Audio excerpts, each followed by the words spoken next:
অচেনা নাম্বার থেকে একটি মেসেজ। তোমার বয়ফ্রেন্ড আজকে তোমাকে গণধর্ষণ করতে যাচ্ছে, নিজেকে বাঁচাতে হলে বাড়ি থেকে বের হইও না। অহনা সাজগোজ করছিল বয়ফ্রেন্ডের সাথে দেখা করতে যাবে বলে, তখনই মোবাইলের স্ক্রিনে ভেসে ওঠে মেসেজটি। সেটাকে উপেক্ষা করে আবারও সাজায় মনোনিবেশ করে, হয়তো কেউ দুষ্টামি করছে তার সাথে। সে এটা ভেবে তৈরি হয়ে নেয়। বের হতেই আবার মোবাইলে মেসেজ আসে, তারা 11 জন। গণধর্ষণ থেকে নিজেকে বাঁচাতে চাইলে এখনই সিদ্ধান্ত বদলাও, না হয় কেবল তোমার সম্মান নয়, তুমিও বেঁচে ফিরতে পারবে না।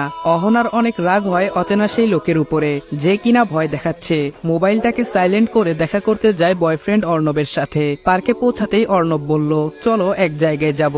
অহনা বলল, কোথায়? অর্ণব বলল, আমার সাথে চলো। অহনা কথা না বাড়িয়ে অর্ণবের সাথে চলতে থাকে। পৌঁছে যায় নিজের এলাকা থেকে কিছু দূরে একটি জঙ্গলে। শুনশান নীরবতায় ভয় পায় অহনা। অর্ণবের শার্ট খামচে ধরে বলে, এ তুমি কোথায় নিয়ে এলে আমায়? অর্ণব বলল, আর একটু বেবি, কিছুক্ষণ পর দেখতে পাবে আসল মজা। অহনা বলল, এটা তো জঙ্গল, এখানে কি এমন করবে তুমি? বড় কোনো সারপ্রাইজ কি আছে?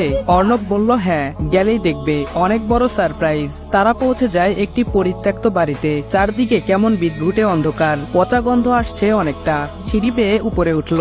উপরটা পরিপাটি, তবে একখানা ভাঙ্গা আয়না আর বিছানা ছাড়া আর কিছুই চোখে পড়ছে না। অহনা বলল, এখানে কি? কিছুই তো নেই, আমরা এখানে কেন এলাম? আমার ভয় করছে অর্ণব, প্লিজ চলো বাড়ি চলে যাই। অর্ণব বলল, একটু পরে চমক দেখবে, এখন সবুর করো। অহনা দেখতে পেল একে একে 10 জন তরুণ প্রবেশ করলো। অহনার আচমকা অচেনা মেসেজের কথা মনে হয়, সেও বলেছিল 11 জন লোক তাকে গণধর্ষণ করবে। বুকটা ধক করে উঠল তার। অহনা বলল, অর্ণব, এরা কারা? অর্ণব বলল, এরা আমার বন্ধু, আজকে মজা হবে। অহনা বলল, আমি বাড়ি যাব, আর এক মুহূর্ত এখানে না, তুমি গেলে চলো, না হয় আমি একা গেলাম।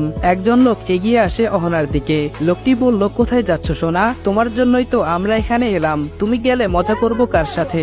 বলেই শয়তানি হাসিতে ফেটে পড়ল তারা। অর্ণবও হাসছে। নিজেকে খুব অসহায় মনে হতে লাগলো অহনার। বারবার মনে আসছে অচেনা মানবের কথা। যদি তার কথা শুনে এখানে না আসতো তাহলে এত কিছু ঘটতো না। অর্ণব সহ 11 জন পুরুষ অহনার দিকে এগিয়ে আসছে। অহনা নিজের হাতের ফোনটার দিকে তাকায়।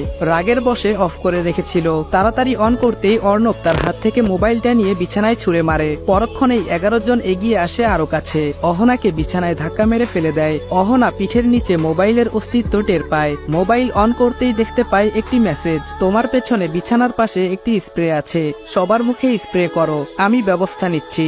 অহনা কোনো কিছু না ভেবে আশেপাশে তাকায়। সত্যি সত্যি একটি স্প্রে দেখতে পায়। হাতে নিয়েই তাদের চোখে মুখে স্প্রে করে। তাড়াহুড়ো করে ঘরটি থেকে বেরিয়ে যেতেই অর্ণবর হাত ধরে ফেলে। অর্ণব বলল, কোথায় যাচ্ছিস? তোকে ভোগ না করে এখান থেকে ছাড়বো না, তুই কোথাও পালাতে পারবি না। অহনা অর্ণবের হাতে কামড় বসায়। ব্যথার চোটে অর্ণব তাকে ছেড়ে দেয়। সিঁড়ি দিয়ে নামতেই আরেকজন ওর